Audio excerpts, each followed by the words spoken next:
You know what's strange? Some of the most intelligent, self-aware people you'll ever meet are also some of the most mentally exhausted. Not because they're doing too much, but because they're thinking too much. You replay conversations long after they've ended. You analyze things you said hours ago. You imagine scenarios that might never happen. And at 2 a.m., your body is tired, but your mind is still asking, what if? This is Simple Psycho, short deep dives into human psychology. If this resonates, consider subscribing. And here's the paradox. The same mental habit that makes you thoughtful, careful, and emotionally aware is the exact same thing that quietly drains you. So what's actually happening in your mind, and why does it feel impossible to stop? Psychologists have a name for this pattern. It's called rumination. More specifically, maladaptive rumination. It's when your mind loops the same thoughts over and over again, usually about the past, uncertainty, or social situations. But here's the part most people get wrong. You're not overthinking because you're weak. In many cases, you're overthinking because your brain is too good at what it does. It's constantly scanning, looking for patterns, trying to understand meaning. The problem isn't that your brain works poorly. The problem is, it doesn't know when to stop. Neurologically, this involves your prefrontal cortex. This is the part responsible for analysis, planning, and self-reflection. In people who overthink, this system stays highly active even when nothing is happening. At the same time, your brain's default mode network keeps running in the background, generating thoughts, simulating conversations, replaying memories. The result? A mind that is always on, always reviewing, always preparing, even when you don't need it to. And this usually doesn't begin in adulthood. It often starts much earlier, in childhood, especially in environments that felt unpredictable. If you grew up in a place where reactions were inconsistent, where mistakes had consequences, where you had to read the room to stay safe, your brain adapted. It learned something very logical. Think ahead.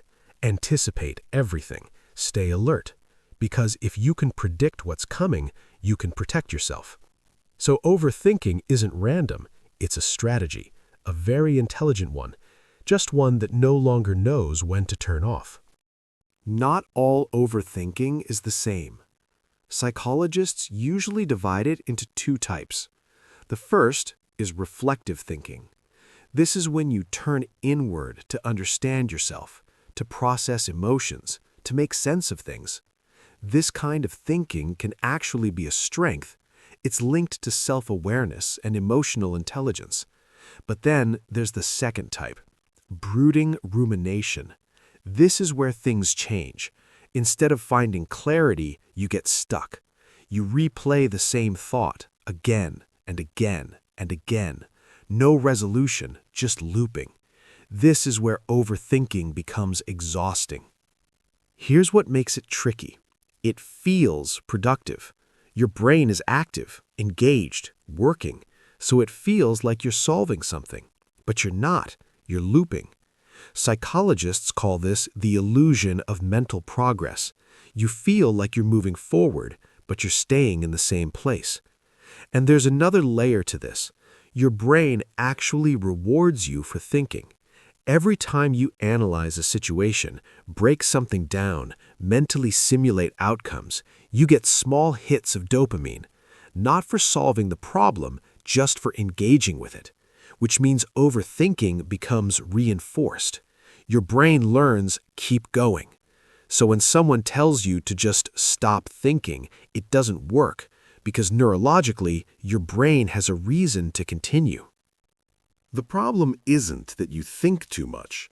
It's that you try to solve everything with thinking. But not everything is a problem to solve. Some things need to be felt. Some things need to be accepted. And some things need to be let go.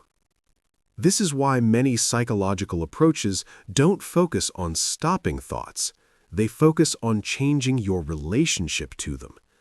One concept is called cognitive diffusion. Instead of, "This situation is dangerous, I need to figure it out," you shift to, "My brain is generating a thought right now." It's a small shift, but it creates distance. You're no longer inside the thought, you're observing it. So what is overthinking really? It's not weakness. It's not failure. It's a highly active mind that learned to stay alert, that learned to predict, that learned to protect you. The problem is, it never learned how to rest. And maybe that's the real goal. Not to stop thinking completely, but to teach your mind that it's finally safe enough to slow down. Because at the end of the day, you're not broken. You're just used to thinking in a world that didn't always feel predictable. And understanding that is where change begins.